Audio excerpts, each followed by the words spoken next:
Alors le royaume des cieux sera semblable à 10 vierges qui, ayant pris leur lampe, allèrent à la rencontre de l'époux. 5 d'entre elles étaient folles et 5 sages. Les folles, en prenant leur lampe, ne prirent point d'huile avec elles, mais les sages prirent avec leur lampe de l'huile dans des vases. Comme l'époux tardait, toutes s'assoupirent et s'endormirent. Au milieu de la nuit, on cria, « Voici l'époux, allez à sa rencontre. » Alors toutes ces vierges se réveillèrent et préparèrent leurs lampes. Les folles dirent aux sages, « Donnez-nous de votre huile, car nos lampes s'éteignent. » Les sages répondirent, « Non, il n'y en aurait pas assez pour nous et pour vous. Allez plutôt chez ceux qui en vendent et achetez-en pour vous. » Pendant qu'elles allaient en acheter, l'époux arriva. Celles qui étaient prêtes entrèrent avec lui dans la salle des noces et la porte fut fermée. Plus tard, les autres vierges vinrent et dirent, « Seigneur, Seigneur, ouvre-nous. » Mais elle répondit, « Je vous le dis en vérité, je ne vous connais pas. Veillez donc, puisque vous ne savez ni le jour et ni l'heure. » Seigneur, encore une fois, merci pour ta sainte parole et je te prie que tu puisses me donner la liberté, Seigneur, de pouvoir m'exprimer, de m'aider aussi dans ma façon de m'exprimer. Et ouvre nos cœurs, Seigneur, afin qu'on ne soit pas simplement des auditeurs libres d'écouter ta parole, des passages qu'on a déjà entendus, qu'on pense connaître comme il faut. Mais Seigneur, que ta parole qui va être annoncée ce matin et à toutes les fois qu'on entend ta parole puisse toucher nos cœurs et qu'elle puisse nous pousser à s'examiner soi-même, à être changé par ton Saint-Esprit. Donc, je mets tout entre tes mains, Père, et c'est dans le nom de Jésus qu'on a prié. Amen. Le titre du message ce matin, c'est « Êtes-vous prêts pour les noces? » Êtes-vous prêts pour les noces? Ah, je vous posais une question. Êtes-vous prêts pour les noces? Normalement, quand il y a une noce d'organiser à quelque part, on est prêt des semaines à l'avance. On écrit ça, on s'en va là, il faut aller acheter ci, il faut aller acheter ça. Il faut se préparer. Mais ici, on termine une lettre ou un chapitre d'avertissement que Jésus adresse à ses disciples. Ne jamais oublier que quand on a fait l'étude de Matthieu 24, que Matthieu 24 et 25 s'adressaient à ses disciples, mais c'était pour répondre à des questions. Au Matthieu 24, le verset 3, ça dit « Il s'assit sur la montagne des Oliviers et les disciples vinrent en particulier lui faire cette question. Dis-nous quand cela arrivera-t-il? Quel sera le signe de ton avènement et la fin du monde? » Donc, Jésus avait cette facilité-là, lui, d'attirer les gens à écouter. Parce qu'il parlait en parabole. Il y a beaucoup de paraboles dans le Nouveau Testament que les disciples disaient, « Peux-tu nous expliquer qu'est-ce que ça veut dire? » Ils ne comprenaient pas. Et souvent, nous, c'est la même chose. On lit la parole de Dieu et puis on ne la comprend pas. Puis des fois, on passe ça aux oubliettes. Mais vous savez que ce n'est pas parce que vous lisez la parole que vous ne la comprenez pas que vous n'êtes pas en mesure de la comprendre, cette parole-là. Simplement aller devant le Seigneur, dire, « Seigneur, je te prie de m'éclaircir la pensée. Donne-moi l'intelligence pour saisir ce que tu nous enseignes aujourd'hui à travers ta parole. » Et en son temps, je dis bien en son temps, le Seigneur va révéler une parole dans la vie d'une personne. Parce que des fois, on lit cette parole-là. Il y en a qui ça fait des années qui sont au Seigneur ici. Puis des fois, c'est 10 ans, 15 ans, 20 ans, 25 ans plus tard qu'on dit « Je n'avais jamais vu ce passage-là de cette façon-là, mais merci Seigneur, par son Saint-Esprit, tu me donnes la compréhension de ce passage-là. » Donc, ayant terminé son enseignement sur le mont des Oliviers, Jésus utilise une autre parabole afin de bien illustrer le fond de sa pensée. Jésus n'était pas comme les prédicateurs de ce jour. Il n'était pas juste là pour blablabla, pour parler. Lorsque Jésus parlait, en principe, c'est parce que ça avait une signification. Il n'y a rien dans sa parole qui, c'est parce qu'il avait du temps à perdre qu'il l'a donné. Puis je ne veux pas dire que ceux qui prêchent la parole, c'est parce qu'ils ont du temps à perdre. Non. Mais ce que je veux dire, c'est que Jésus, dans tout le temps qu'il a opéré son ministère sur cette terre, lorsqu'il parlait, c'est parce que ça comptait, ou c'était pour compter un jour. Et cette parabole-là, il l'explique à ses disciples. Mais ce qui est intéressant que je trouve, c'est qu'il utilise un rituel en ce qui concerne ici les noces juives. Ça ressemble un petit peu à nos noces à nous, mais les noces juives avaient quelque chose de spécial. Les noces juives avaient 3 façons de fonctionner. Premièrement, c'était l'acceptation des parents concernant le dit mariage. Aujourd'hui, ça se marie plus, puis ne demande pas la permission au beau-père pour s'il peut marier la fille. Pasteur Pierre, tu as demandé la main à ta femme, toi? Oui, hein? Les autres, c'est la même chose. Moi, c'est la même chose. J'ai demandé à tout le monde, hein? On a cet âge-là, nous autres. On n'est pas jeunes, mais c'était la bonne méthode quand même. D'aller voir le beau-père, puis d'y demander la main de sa fille. Mon beau-père, moi, c'était quelqu'un que j'aimais, mais c'était quelqu'un de spécial. Disons que j'avais hâte de sortir du coin de la table et avoir demandé ça, parce que quand il savait que j'étais... Le vieux schnook, il savait que je lui demandais la main de sa fille. Mais quand je me suis assis à la table, il a ouvert son journal et s'est mis ça dans le visage de même en voulant dire « Ah ouais, mon futur gendre, travaille un peu. » Un autre de mes beaux-frères, qui a demandé la main de la sœur à ma femme, lui a décidé de demander ça dans l'auto du beau-père en allant au village. Mais le beau-père est arrêté au dépanneur. Non, il est rentré 1 heure dans le dépanneur, puis mon beau-frère est resté dans l'auto, puis il a remarqué que c'était l'hiver. Pas de clé. Fait que juste pour vous dire comment est-ce qu'il était. Donc, c'était quelque chose de spécial. Fait que j'ai passé cette petite demi-heure-là, et puis le beau-père, il va voir. Fait que, en tout cas, c'est normal d'aller voir son futur beau-père et de lui demander est-ce que je ne peux pas emprunter, est-ce que je peux prendre ta fille pour la vie? Et ça se faisait. Dans le côté juif, c'est ça. Deuxièmement, ensuite, il y avait une parade qui s'en suivait de ça. Donc, on va expliquer un petit peu en détail ce qui s'est passé. Et le fiancé, accompagné de ses amis non mariés, tout le monde était non marié, et tous ensemble se dirigeaient vers la demeure ou la demeure de sa fiancée afin de dire haut et fort « Tu veux-tu être mon épouse? » Ah ouais, elle avait le choix. Oui, ma femme, j'ai demandé 3 fois. Moi. Elle avait le choix. J'ai demandé 3 fois avant qu'elle dise oui. Elle l'a jamais regretté par après, mais quand même, tu sais. Mais, dis fort, dis fort, je veux être ton épouse, ou tu veux-tu être mon épouse? Cette parade prenait place au milieu de la nuit, et la fiancée, de son côté, elle se prépare pour la visite de son fiancé. Lorsqu'il arrive sur place, elle se joint au défilé, et il retourne vers la maison du fiancé. Donc, ils s'en vont vers cette place-là. Pourquoi? Pour avoir une grande fête. Troisièmement, il y a ensuite un grand, party ou grande fête est organisée. Cette célébration dure jusqu'à 7 jours. Pas le tout du côté juif. Là. Et après cela, les 2 tourtereaux retourneront dans leur maison afin de débuter leur vie commune. Donc, en gros, c'est ce que Jésus voulait donner comme message de base à ses disciples, c'est-à-dire parabole des noces. Donc, les Juifs n'ont pas eu à découvrir dans quelle langue c'était dit, dans quel pays c'était fait, parce que si vous allez en Chine, si vous allez à une place ou à une autre, c'est différent. Mais pour que les disciples ne soient pas déconcentrés ou déconcertés par cet enseignement-là. Donc, lorsque Jésus racontait cette parabole, il avait en tête d'apporter un point qui ferait certainement réfléchir ses disciples. 10 vierges qui étaient présentes et attendaient le moment opportun de joindre le cortège avant d'entrer dans la salle de noces et de se joindre aux festivités. Donc, il ne faut pas perdre ce matin de vue que 10 vierges qui sont impliquées dans cette noce-là, qui vont joindre le cortège et qui vont se diriger vers la salle de noces pour fêter la noce avec tout le monde qui était présent. Et vu que le cortège était de nuit, tous ceux qui suivaient le cortège et ceux qui attendaient le cortège avaient des lampes et aussi avec eux une certaine réserve d'huile. Donc, on va terminer le message avec ces portions-là tantôt, mais toujours garder ça en tête, c'est qu'ils avaient de l'huile parce qu'il était de nuit, puis il y avait une réserve d'huile si le cortège tarde à venir, donc pour être capable de les éclairer. Et soudainement, les gens ont vu le cortège venir vers eux, et vous connaissez l'histoire. 5 ont eu assez d'huile et 5 n'ont pas eu assez d'huile. Et ceux-là ont dû aller en chercher de l'huile, mais à leur retour, la porte de la salle de noces était fermée. Et ça nous parle pour nous autres aujourd'hui. Parce que nous, on se dirige vers une grande noce. Très grande noce. On n'a juste pas idée. On a beau lire des livres, on a beau voir des gens qui vont nous expliquer.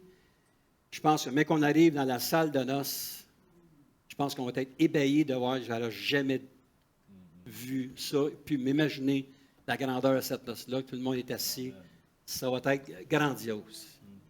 L'important, ce n'est pas juste de discuter au moment où on se parle, on s'en va aux noces. C'est est-ce qu'on est prêt pour aller aux noces? Et c'est le but du message ce matin. Je faisais une petite recherche il y a quelque temps sur certains que c'était fait aux États-Unis, les chrétiens. Je ne sais pas si elle est véridique, mais ça semble un petit peu à ça. 81% croient que le ciel existe, si on parle aux États-Unis. Si vous allez aux États-Unis, c'est probablement un des pays, en tout cas, les plus évangélisés comme tel, où il y a plus de chrétiens. Si vous allez en Floride, vous êtes dans le Bible Belt, comme ils appellent. Il y a beaucoup de gens, en tout cas, qui confessent le nom de Jésus, mais ce n'est pas nécessairement tous ces gens-là qui vont aller aux noces. Donc, je pense que c'est important de mettre ça. Mais 81% des gens croient au ciel. Même ici au Québec, oui, il y a un ciel, ça existe le ciel, il n'y a pas de problème. 61% de ces gens-là croient qu'ils vont aller au ciel. Et c'est intéressant de voir comment les gens ont une certaine base en ce qui concerne le ciel. Tout le monde dit, on va aller au ciel. La semaine passée, j'étais dans une funéraille et puis un des frères à ma mère qui est décédée, mais son frère, un plus jeune qui est dans 90, je ne me souviens pas, est décédé. Puis c'est tous des hommes et des femmes qui vivent jusqu'à 90-100 ans. L'été prochain, on va fêter la fête de mon oncle Georges. Mon oncle Georges, il va avoir 100 ans, lui, au mois d'août. Il va avoir 100 ans. Solide comme un gaillard, il a des oreilles longues de même, mais le problème, ses oreilles sont sourdes. C'est ça. Mais, j'ai rencontré une de mes tantes qui a été longtemps impliquée dans l'Église catholique, si vous voulez bien.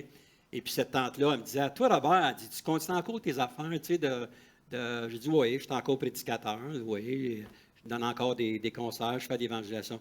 Ah, elle dit, c'est bon. Elle dit, tu sais, de toute façon, on a tous le même Dieu. Puis, on fait toutes des œuvres de bonté pour le Seigneur, tu sais, en tout cas. À peu près 3-4 fois, je lui parle du salut, puis elle ne comprend pas. Je ne pensais pas que c'était à la place de commencer à évangéliser là-bas, là, mais juste pour vous dire comment est-ce que des gens ont la conception du ciel. Une funéraille des inconvertis, lorsque vous êtes là, puis à un moment donné, accueille-le maintenant dans ton ciel, et puis, tu sais, c'est comme si nous autres, les humains, on dit à quelqu'un, toi Dieu, prends-les lui, pour aller au ciel, il a fait des bonnes choses, même si c'est le contraire. Mais quand même, les gens ont une certaine croissance. 6% seulement croient que le ciel peut s'atteindre par les bonnes œuvres. Ça, j'ai trouvé ça spécial dans cette étude-là. Comme je vous dis, c'est une étude, je ne peux pas garantir les chiffres. Quand même, ça nous donne une petite idée de ce qui peut se passer. 50% croient que le ciel est disponible pour ceux qui placent la foi en Dieu. Ça, j'ai trouvé ça bon. Et venant des États-Unis, je n'ai pas de difficulté à comprendre par rapport au nombre de gens. Si vous voyez toutes les églises évangéliques, quand on a été l'hiver passé en Floride, des églises évangéliques, il y en a partout. Puis dimanche sont bondés. Chose qu'on ne voit pas nécessairement au Québec ici. Puis même une des dénominations qui est la plus présente au Québec, il y a de moins en moins de monde, ils vendent de plus en plus d'églises. Donc, vous voyez un petit peu ce qui se passe. Mais 63% croient de tout leur cœur qu'ils vont aller au ciel. En tout cas, ça, c'est l'étude. Une étude, c'est une étude. Mais comment être persuadé dans notre cœur que nous allons aller au ciel? Chacun, je pense, que sa petite idée. D'autres disent, mais nous avons tous le même Dieu. D'autres vont dire, je suis une bonne personne, donc le ciel m'est réservé. Qui dit vrai? Vous savez, il y a des gens, là, vous allez voir avec l'étude, il y a des gens qui font réellement des bonnes choses. Mais ce n'est pas les bonnes choses que tu fais qui t'emmènent à aller au ciel. Il y a réellement des bonnes personnes.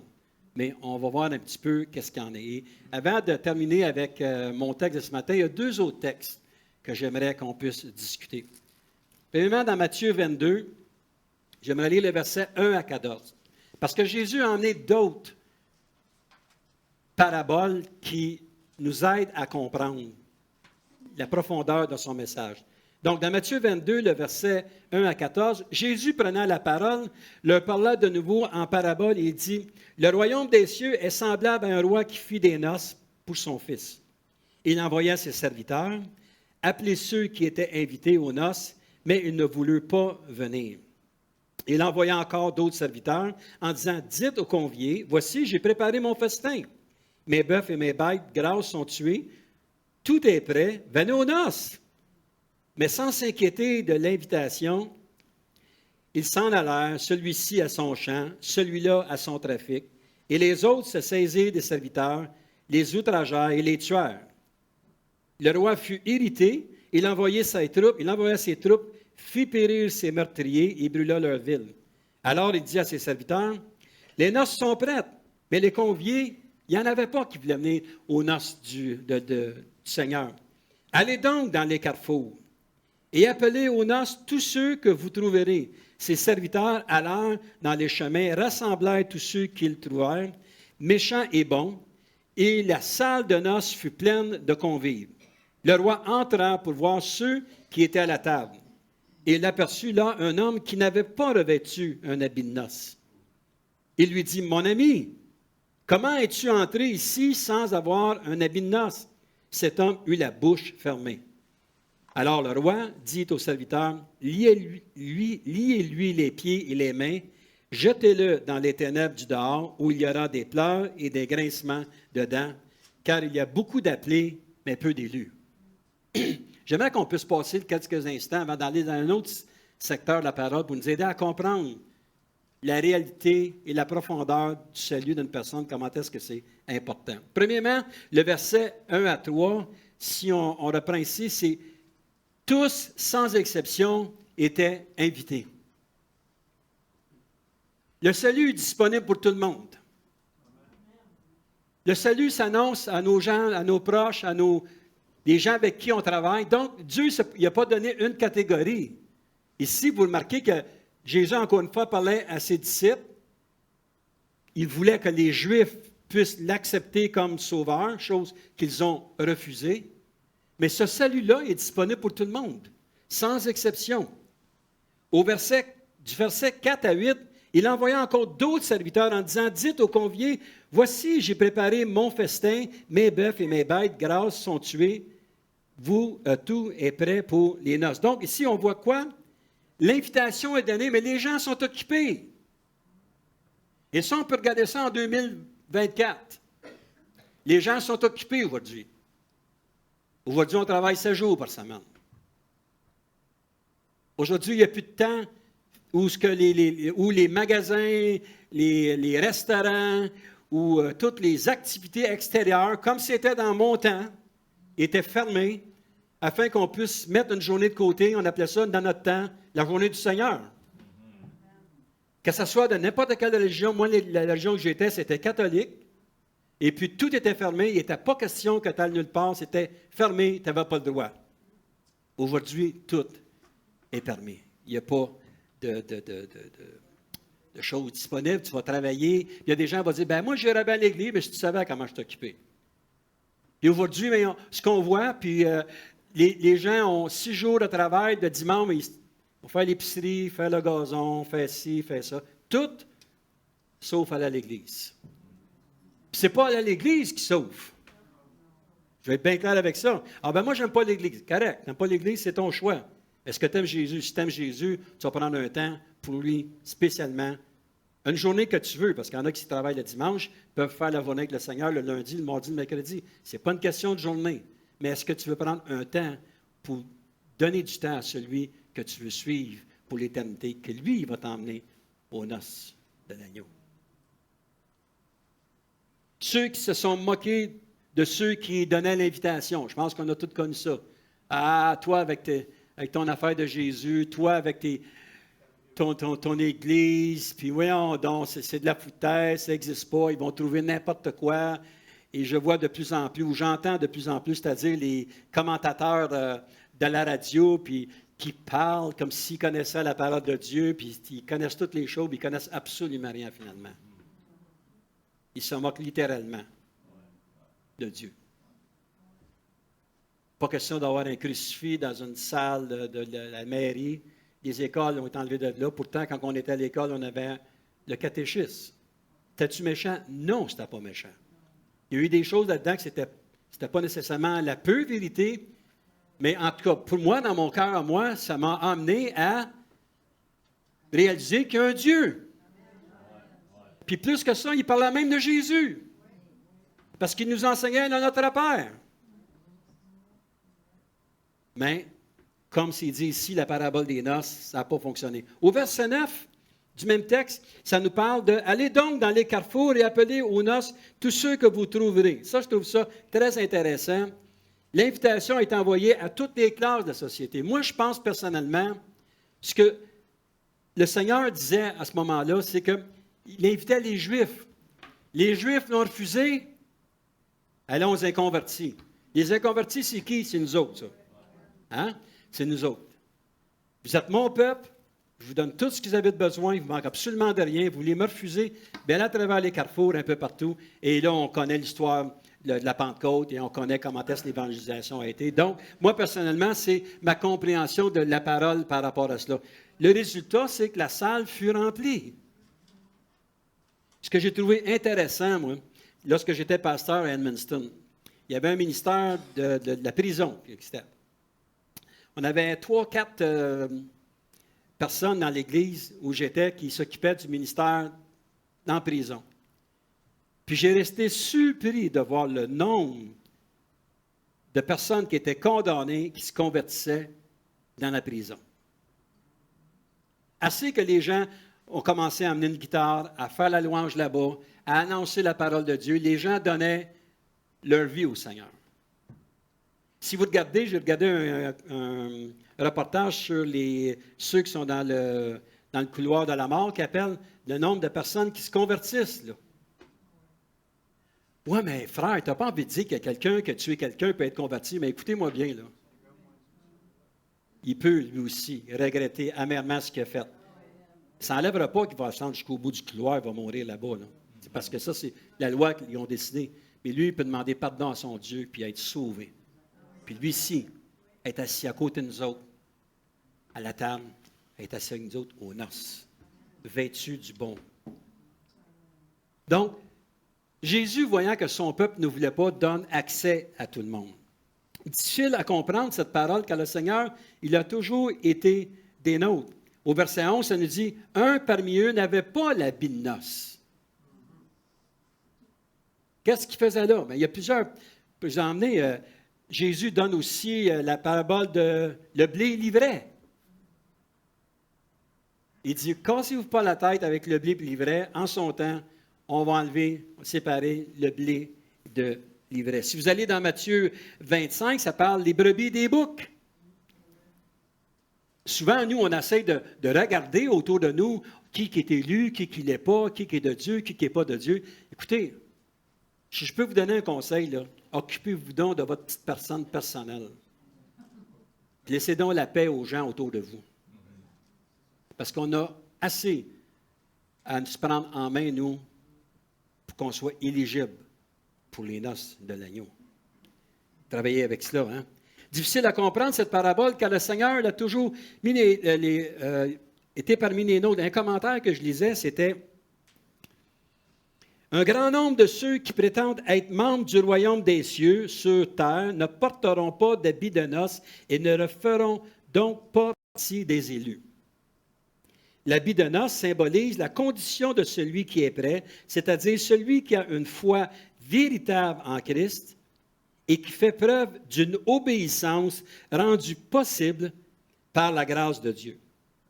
Christ fait allusion à l'homme qui ne porte pas d'habit de noces afin de nous pousser à nous examiner nous-mêmes et nous demander « Est-ce moi, Seigneur? » Vous en souvenez dans Matthieu 24, quand on vous disait « Il y a qu'un d'entre vous qui va me trahir. » « Hein, Seigneur, c'est qui? C'est-tu moi? C'est-tu lui? C'est qui? » Tout le monde se regardait. On ne peut pas faire ça. Pourtant, le traître était dans la place et tout le monde se posait des questions. Donc, on voit que pour aller aux noces, notre démarche avec le Seigneur, c'est pas d'obéir à une dénomination, c'est pas d'obéir à une religion, c'est pas d'obéir à une église, c'est d'être parfaitement obéissant à la parole de Dieu. C'est d'être soumis au Seigneur de tout notre cœur. Versets 12 et 14 du même texte. Il lui dit, « Mon ami, comment es-tu entré ici sans avoir un habit de noces? » Cet homme eut la bouche fermée Alors le roi dit au serviteur, liez-lui les pieds et les mains et jetez-les dans les ténèbres du dehors, où il y aura des pleurs et des grincements de dents, car il y a beaucoup d'appelés, mais peu d'élus. Un terme ici qui est intéressant à lire, c'est « mon ami ». Mais que le Seigneur, si on est à la table des noces, mais qu'on arrive, le Seigneur dirait « bon, je suis content de te voir ici, mon ami ». C'est pas ça qu'il va te dire. Bon et fidèle serviteur, mon enfant, entre dans les joies de ton Père. Il va nous serrer. Un ami, c'est un ami. Mais quelqu'un qui est lié d'amitié, ça veut dire qui est lié profondément avec un autre, on se fait l'accolade. Vous allez voir un frère et une sœur dans l'Église, ils se font l'accolade. C'est parce qu'il y a un lien qui s'est créé. Mais ici, l'auteur de la noce dit, « Mon ami, qu'est-ce que tu fais ici? » Et il l'a expulsé. Et je lisais dans un autre commentaire, « L'appel au salut s'adresse à un grand nombre. Cependant, seuls ceux qui répondent à l'appel de Dieu, se répandent de leurs péchés et croient en Christ, hériteront le royaume des cieux.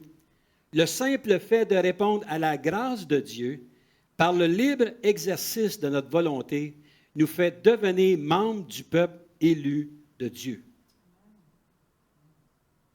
C'est ça, être sauvé. Comment cela se peut-il?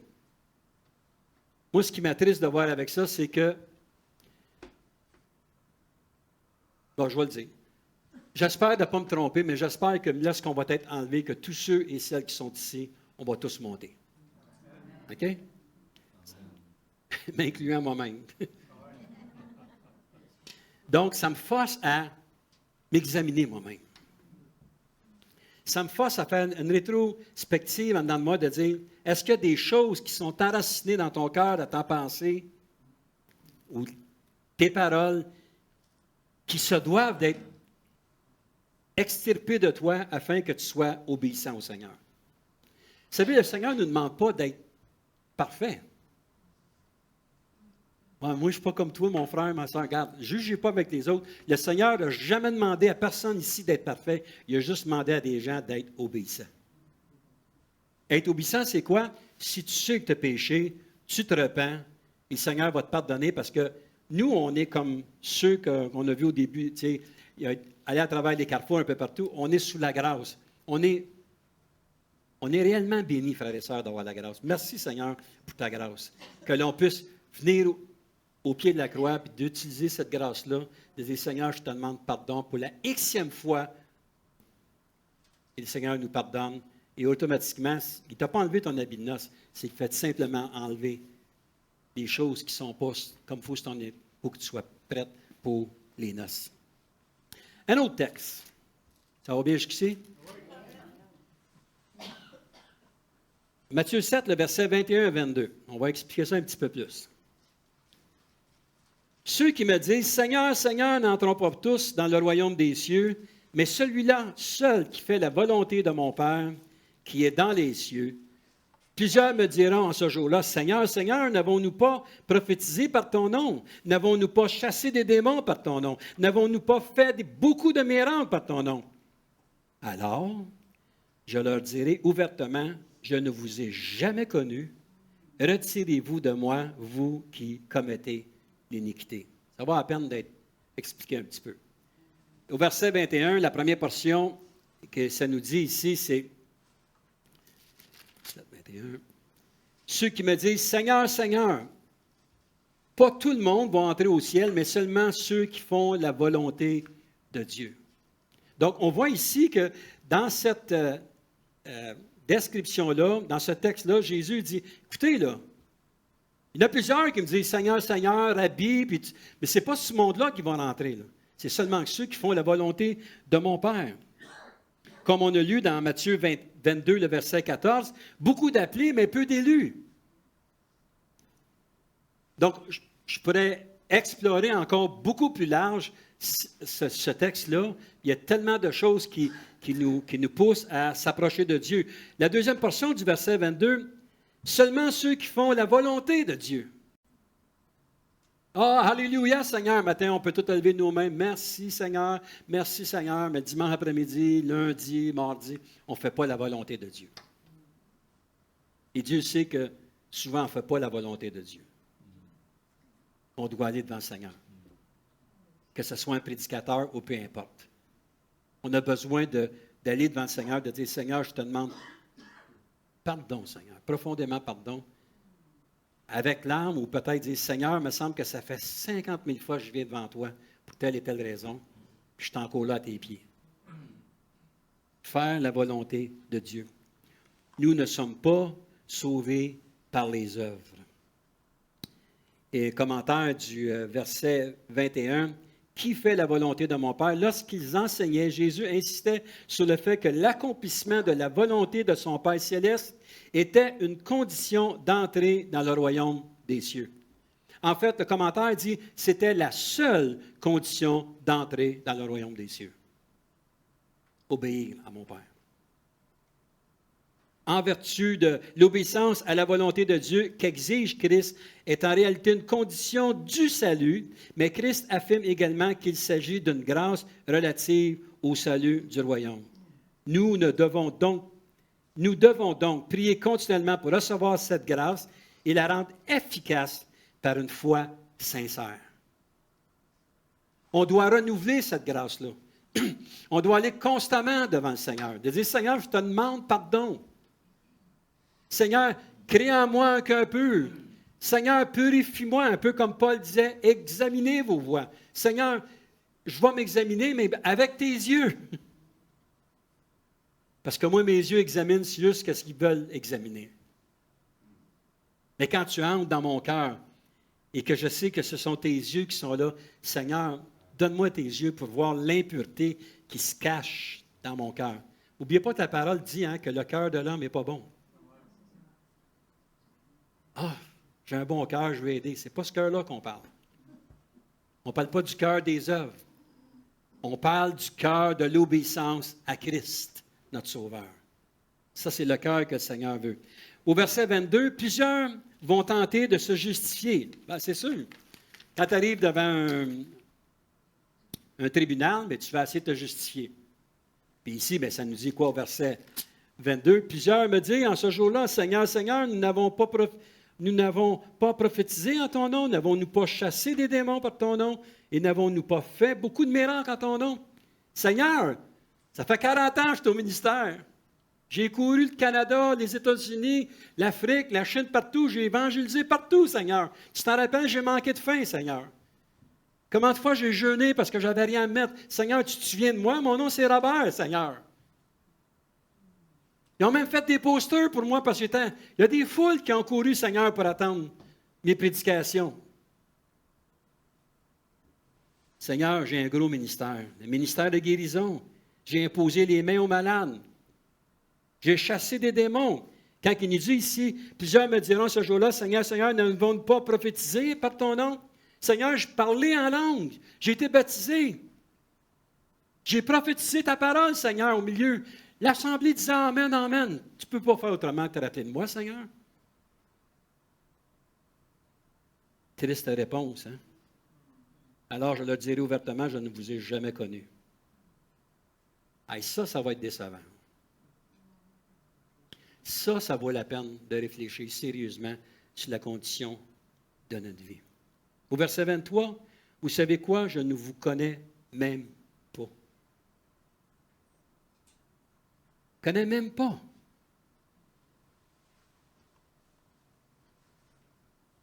Commentaire, je lisais ici, je ne vous ai jamais connu. Ces paroles de Christ montrent sans l'ombre d'un doute que certains prédicateurs peuvent proclamer l'Évangile dans le nom de Christ, chasser des démons et accomplir des miracles sans que pour autant posséder eux-mêmes une véritable foi en Christ qui puisse les mener au salut.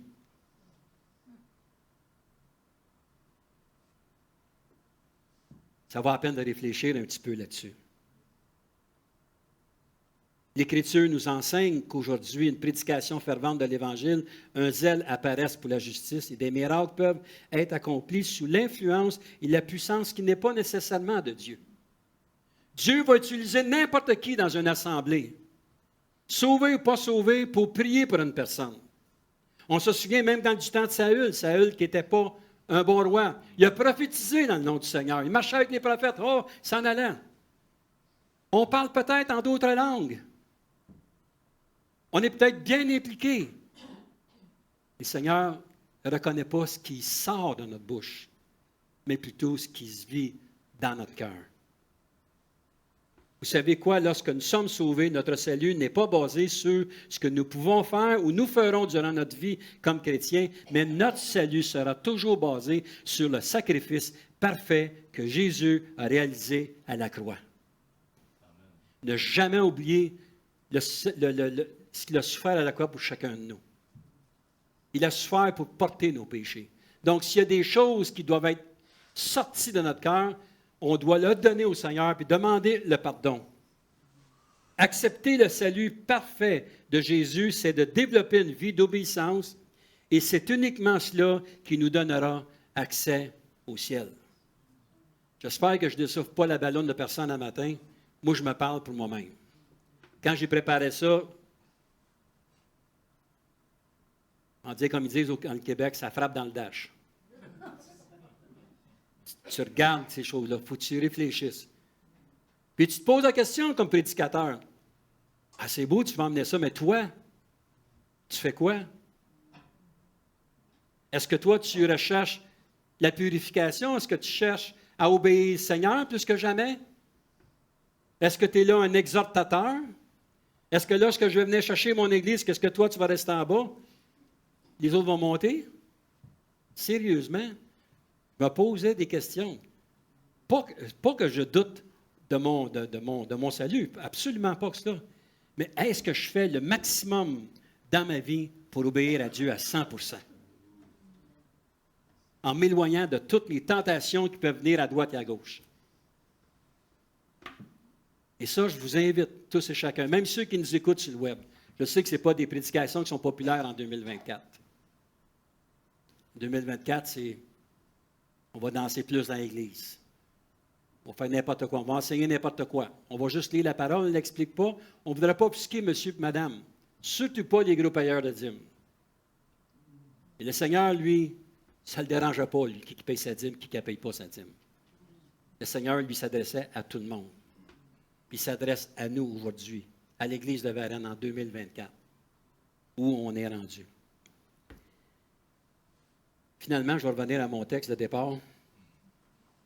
Et il y a 4 points précis que je veux donner par rapport à Matthieu 25, le verset 1 à 13. Premièrement, Jésus nous met en garde en ce que personne ne connaît la date ou l'heure où il va venir. Donc, voilà l'importance d'être prêt. Au verset 13, ça nous dit « Veillez donc, puisque vous ne savez ni le jour ni l'heure. » Ici, concluait le message qu'il avait débuté au Mont des Oliviers avec ses disciples dans Matthieu 24. Veillez. On se souvient, même dans le temps que Christ s'est éloigné, qu'il n'avait même pas été capable de veiller 1 heure avec moi pour prier. Là, il a dit, écoutez, là, je m'en vais, là. Mais je vais vous envoyer un consolateur. Mais veillez. Priez. Cherchez la face de Dieu. Voilà l'importance. Deuxième point, l'importance de connaître la condition de notre foi.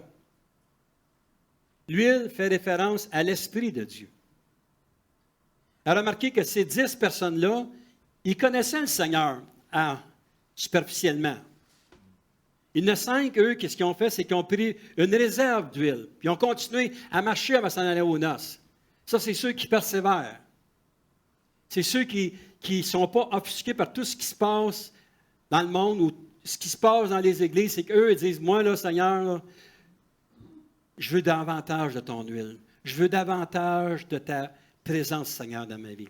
Inonde-moi, comme on a chanté ce matin, souffle sur moi. Inonde-moi, Seigneur, de ta présence. C'est une 5 qui ont fait cela. Et lorsque la nuit s'est prolongée, parce que la nuit, elle se prolonge pour nous autres aujourd'hui. Il me semble que ça fait 38 ans, 39 ans, je suis au Seigneur, puis le Seigneur revient bientôt, le Seigneur revient bientôt. 39 ans plus tard, on est encore là. Pasteur Riendeau, lui, c'est 65, 70 ans. Il est encore là. Une chance qu'il est encore là, parce qu'il a fallu qu'il soit parti, on s'en dans le trouble. Mais l'huile du Saint-Esprit, afin que davantage on puisse continuer à avancer. 5 ont fait ce qu'elles avaient à faire et 5 ont été négligentes. Donc, on ne regarde pas aux 5 qui sont prêtes, on regarde aux 5 qui sont négligentes. On est-tu dans la même condition que ces personnes-là? Nous sommes moins, ce qui veut dire on appartient à Dieu. Pasteur Pierre, la semaine passée, nous a parlé de l'importance d'être loin. Il avait amené quelques points sur les gens être loin. Être loin, c'est que ce n'est pas une force surnaturelle. Être loin, c'est que tu appartiens à Dieu. Quand il parlait de Isaïe 61, puis Luc 4, 18, 19, l'Esprit du Seigneur est sur moi, il m'a oint. Bien, l'Esprit du Seigneur est sur nous. Sur chacun. Il nous a oint pour annoncer une bonne nouvelle aux pauvres. On n'est pas juste là pour prendre une place dans l'Église, on est là pour annoncer. On est oint, on a cette nature spirituelle en dedans de nous. Il faut continuer à avancer avec le Seigneur. Troisième point, impossible de transférer notre salut. Au verset 8 de notre texte, ce matin, il dit, les folles dirent aux sages, donne-nous de votre huile, car nos lampes s'éteignent. C'est comme si un frère me dirait, prends-moi par la main, je n'arrache. Je peux te prendre par la main et t'aider, mais moi, je ne peux pas te sauver. Je ne peux pas rien faire pour. Il y a des gens qui veulent tellement sauver le monde que des fois, j'ai peur qu'ils périssent avec le monde. Moi, je continue à être dans le monde parce que c'est des proches. Je parlais avec une sœur avant la réunion. Écoute, notre sœur vit ça avec sa famille, je vis ça avec ma famille, puis il y en a d'autres qui vivent la même chose avec leur famille. On fait ce qu'on peut, mais il ne faut pas s'écraser avec cela. Il faut regarder en haut parce que la personne la plus importante, c'est nous et Christ, notre Sauveur. Point. D'être un bon exemple. De continuer à être un bon exemple. De continuer, encore si on a la chance d'annoncer la parole de Dieu, de l'annoncer, même si ça fait xème fois qu'ils l'entendent. Ah, fatigue-moi pas avec ton affaire de religion, toi. Ouais, non, c'est la foutaise. Ben oui, la foutaise. Un jour, tu verras que papa, au moment, avait raison. Je ne souhaite pas ça à personne. Je ne souhaite pas ça à aucun de nos enfants. Mon cœur est déchiré de voir mes enfants de la façon qui se laissent aller spirituellement parlant. Comment eux qui, je ne veux pas dire qu'ils étaient des modèles, n'ont jamais été nécessairement des modèles dans l'Église, c'est comment ils ont été impliqués. Hey, j'ai joué de la musique pour toi, Seigneur. Est-ce que ta maison continue à servir l'Éternel? Dernièrement, je parlais avec mon fils. Puis c'est une situation familiale. Puis je dis, regarde, moi, chez nous, c'est pas compliqué. Là. Quand j'ai accepté le Seigneur, je me suis rendu compte que j'ai fait des erreurs avant. Puis j'en fais encore des erreurs. Et ta mère et moi, on a décidé de mettre une bannière à l'entrée de la porte ici. Moi et ma maison serviront l'Éternel. Fait que les cochonneries du monde, là, 38 ans, 39 ans plus tard, ça ne rentre pas plus chez nous. Ce qui se passe chez vous, ça, c'est ton affaire à toi. Je n'ai pas d'affaire à chialer. Tu le sais. Et moi, chez nous, c'est la même bannière. Je ne sais pas s'il a réfléchi là-dessus. Mais quand même, l'autre, ça nous aide à réfléchir là-dessus. Donc, tu ne peux pas sauver une personne. C'est un choix personnel. C'est son choix. Non. Oui. Et quatrième point en terminant, sommes-nous équipés pour attendre encore que la noce? Le Seigneur nous appelle pour la noce. Vous vous souvenez, dans Matthieu 24, 38, j'en ai parlé. Matthieu 24, le verset 38. Car dans les jours qui précédèrent le déluge, les hommes mangeaient et buvaient, se mariaient et mariaient leurs enfants, jusqu'au jour où Noé entra dans l'arche. Et ils ne se doutèrent de rien jusqu'à le déluge vint. Il les emporta tous. Il sera de même à l'avènement du Fils de l'homme. Et qu'est-ce qui est remarquable dans le temps de Noé? Ce n'est pas Noé qui a fermé la porte. C'est Dieu qui a fermé la porte. Et lorsqu'on va arriver au ciel, tu peux t'immiscer, tu rentrer une porte dans le sanctuaire en haut, dans la salle de noces, mais il y a quelqu'un qui est à la porte, qui va dire « Out, je ne te connais pas. » Je ne sais pas jusqu'à quel point il va être dur avec les gens qui sont là, mais mec, que ces gens-là passent au grand trône blanc, ça ne sera pas facile. Donc, en conclusion, ce matin, j'aimerais juste vous emmener une petite histoire. Une fois, c'est un jeune garçon qui décide de faire comme une personne d'un certain âge. Il a décidé, lui, de devenir machiniste. La vieille personne qui travaillait dans cette usine-là depuis une quarantaine d'années, c'était un machiniste qui travaillait sur un turette. Les turettes, c'est un petit tour manuel. Tu sais, tu vas manuel, puis dans la vie, si tu vendais le tour, il fallait quasiment que tu vendes l'opérateur, parce que lui connaissait le lousse dans le tour. En tout cas, l'histoire de Jean doit certainement comprendre ce que je veux dire là-dessus. Mais lui, il s'en va dans une école pour apprendre pour un machine center qu'il appelle. C'est tout programmé, tu mets la pièce de métal, puis tous les couteaux s'en viennent, puis ils font tout ça. Là, il reçoit son diplôme, puis il s'en va dans la plus vieille usine de la ville. Cette usine-là, ça faisait une soixantaine d'années que c'était ouvert. Puis à un moment donné, bien, tu vas travailler, ta machine est ici, puis tu vas travailler à côté de cet homme-là. Ah oui, je vais travailler à côté de ce gars-là. Oui, oui. OK. Lui, il ne comprenait pas que cet homme-là, la seule chose qu'il avait, c'était des habits, tout plein de graisse, la casquette, la graisse dans les mains, partout. Parce que dans un machine center, tu fermes la porte, tu ne reçois pas de graisse. Mais quand tu étais sur un tour, tu te faisais salir par la graisse. Et là, lui, il continuait, il travaillait. Puis à un moment donné, c'était une usine que ça marchait au sifflet. Vous connaissez ça, moi, quand j'ai travaillé dans les années 70. C'est tu sais, à un moment donné, on sortait, c'était à l'heure du break, puis tout ça. Puis là, finalement, il voyait cet homme-là qui n'est pas plus nerveux, il continuait, pas de monde, pas de cadran à côté de lui, il faisait ses choses. Puis quand le sifflet commençait, tout son tour était nettoyé, puis il sortait. Puis un jour, sans voir ce vieil homme, il dit, moi, ça fait une couple d'années que je travaille à côté de toi, puis il dit, je ne comprends pas. Il dit, tu n'as pas de l'air nerveux à travailler. Non, il dit, moi, je ne suis pas nerveux. C'est quoi, tu es nerveux, pourquoi? Bien, tu n'as pas peur quand que le sifflet va sonner, c'est l'heure de sortir, c'est l'heure d'entrer. Il dit, non, non. Parce que moi, c'est rendu un ADN en dedans de moi. Je suis habitué à ça. Je suis toujours prêt, moi, quand c'est temps de sortir, quand c'est temps de commencer. La conclusion de ça, ce matin, c'est, est-ce que vous êtes prêtes? Je vous encourage tout le monde à veiller. Amen. Tu vas te prendre un petit chant matin? La même chose que mardi soir, en sol, crie en moins qu'un peu. On va s'enlever tout le monde ensemble. Pas moins de... Isabelle, tu peux venir chanter aussi, si tu veux. Là. Je ne veux pas séparer le couple, moi, là. Amen. Mais Seigneur, merci encore une fois pour ta parole. Et Seigneur, je te prie que tu puisses parler à nos cœurs.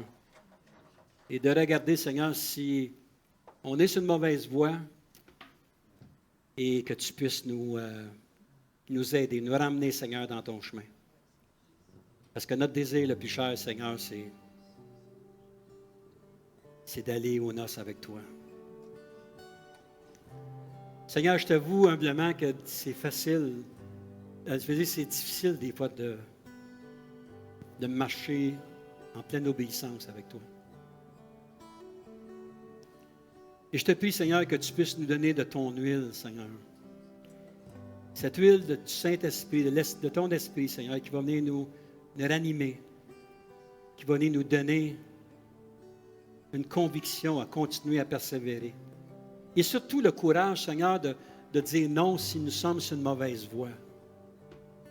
Et que l'on puisse réintégrer, Seigneur, cette parade où on se dirige tous, Seigneur, vers toi avec nos flambeaux, en entendant simplement que tu viennes nous chercher, Seigneur, et que tu nous amènes tous et chacun dans cette grande salle de noces-là, Seigneur. Il va y avoir des réjouissances, Seigneur. Mais aussi, Seigneur, il va y avoir des pleurs. Il va y avoir des grincements dedans, Seigneur. Il va y avoir des regrets, Seigneur. Mais Père, je ne veux pas être de ce côté-là. Je veux marcher avec toi davantage de jour en jour. Amen.